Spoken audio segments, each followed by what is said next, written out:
নমস্কার বন্ধুরা, আমি আপনাদের astro friend doctor Shri Subrata Acharya, আর আপনারা দেখছেন আমার YouTube channel Shri Subrata astrological consultancy. 2022 সালের রাখি বন্ধনের ঠিক আগের দিন অত্যন্ত গুরুত্বপূর্ণ একটি গ্রহগত গোচরের পরিবর্তন ঘটতে চলেছে। অর্থাৎ মেষ রাশির অধিপতি মঙ্গল দীর্ঘদিন রাহুর সঙ্গে অঙ্গারক যোগ তৈরি করেছিল। আগামী 10ই আগস্ট 2022 রাখি বন্ধনের ঠিক আগের দিনই এই গ্রহের গোচরের পরিবর্তন ঘটছে। মেষ রাশি ছেড়ে পরবর্তী গৃহ বৃষ রাশিতে প্রবেশ করছে। বৃষ রাশির অধিপতি হল দৈত্যগুরু শুক্রাচার্য। বৃষ রাশি হল পৃথ্বী রাশি। জন্মকুণ্ডলিতে মঙ্গল সাপেক্ষে লগ্নভাব এবং সেই সাথে অষ্টম ভাবের অধিপতি।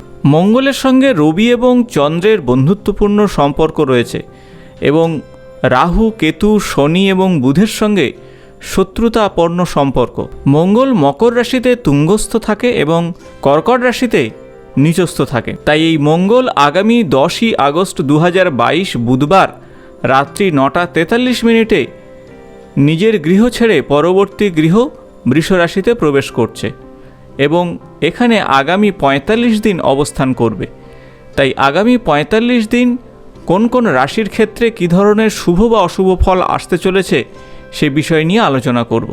বৃষ রাশির অধিপতি শুক্রদেব, শুক্র কন্যা রাশিতে নিচস্থ এবং কুম্ভ রাশিতে তুঙ্গস্থ।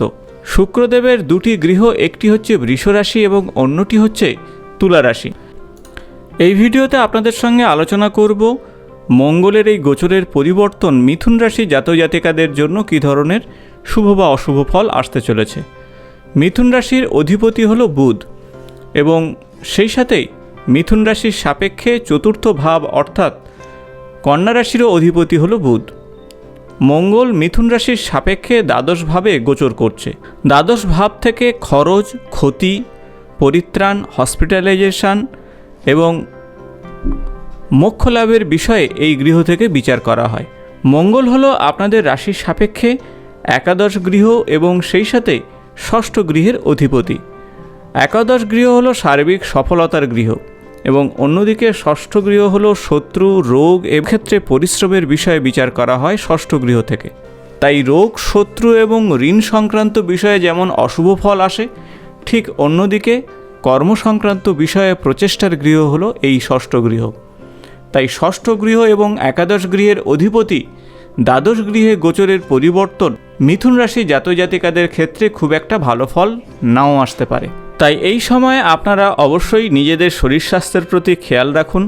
যারা অংশীদারি ব্যবসা করছেন, অংশীদারি ব্যবসা সংক্রান্ত সময় ছোটোখাটো ভ্রমণ সংক্রান্ত যোগাযোগ তৈরি হবে এবং সেই সাথে আপনাদের সাহসিকতার ক্ষেত্রে বিশেষ পরিবর্তন আসবে।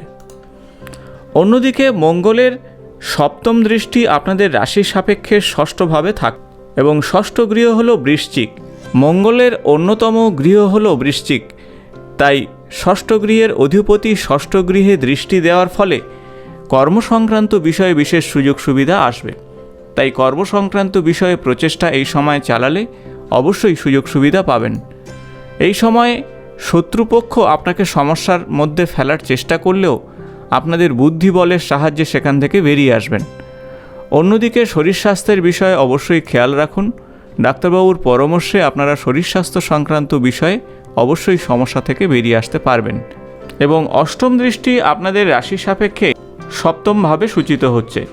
তাই মঙ্গলের সপ্তম গৃহে দৃষ্টি বৈবাহিক সম্পর্কের ক্ষেত্রে কিছুটা সমস্যার কারণ হতে পারে। তাই নিজেদের কথাবার্তার প্রতি খেয়াল না রাখলে সম্পর্কের অবনতি ঘটবে এবং ভাব ভালোবাসার ক্ষেত্রেও সমস্যা তৈরি হবে। ব্যবসা সংক্রান্ত বিষয়ে এই সময় ভেবেচিন্তে সিদ্ধান্ত নেবেন। আর্থিক লেনদেনের বিষয়ে অভিজ্ঞ মানুষের পরামর্শ নেবেন। অযথা খরচ বরচ থেকে দূরে থাকুন এবং বাজেটকে নিয়ন্ত্রণ করুন। যে কোনো সম্পর্কের বিষয়ে অবশ্যই নিজেকে শান্ত রাখুন, আর তাহলেই অবশ্যই শুভ ফল আসবে।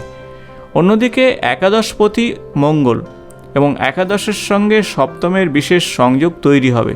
যদি আপনারা পরিকল্পনা অনুযায়ী ব্যবসা বাণিজ্যে ইনভেস্ট করতে পারেন তাহলে কিন্তু লাভের মুখ আপনারা দেখবেন এবং বৈদেশিক ব্যবসা সংক্রান্ত বিষয়ে এই সময় আপনারা ভালো সুযোগ সুবিধা পেতে পারেন। তবে পাশাপাশি প্রতারক থেকে সতর্ক থাকুন। আপনারা ভালো মন্দ বিচার করে তবেই সিদ্ধান্ত নেবেন। তাই সার্বিক দিক থেকে এই গোচরের পরিবর্তন আপনাদের জীবনে কিছুটা মিশ্র ফল নিয়ে আসবে। এই বিশেষ গোচরের পরিবর্তন চলাকালীন রাহু অবস্থান করছে আপনাদের একাদশ গৃহে অর্থাৎ মেষ রাশিতে। অন্যদিকে দেবগুরু বৃহস্পতি আপনাদের দশম গৃহে মীন রাশিতে বক্রী অবস্থায় বৃষ রাশিতে। এই গোচরের পরিবর্তন চলাকালীন আপনারা অবশ্যই হনুমানজির পূজা অর্চনা করবেন। হনুমান চল্লিশা এবং সুন্দরকাণ্ড পাঠ করলে অত্যন্ত শুভ ফল পাবেন এবং হনুমানজির উদ্দেশ্যে আপনারা একটি সর্ষের তেলের প্রদীপ নিবেদন করে আপনাদের মনস্কামনার কথা বললে অবশ্যই শুভ ফল আসবে। বন্ধুদের সঙ্গে আলোচনা করলাম আগামী 10ই আগস্ট থেকে আগামী 45 দিন পর্যন্ত মঙ্গলের গোচরের পরিবর্তনে কী ধরনের শুভ বা অশুভ ফল আসতে চলেছে সে বিষয়ে। ভিডিও ভালো লাগলে অবশ্যই বন্ধুদের সঙ্গে শেয়ার করুন। নিয়মিত আমার চ্যানেলের আপডেট পেতে চ্যানেলটি সাবস্ক্রাইব করে পাশে থাকা বেল বটনটি প্রেস করুন। আজ এই পর্যন্ত, নমস্কার।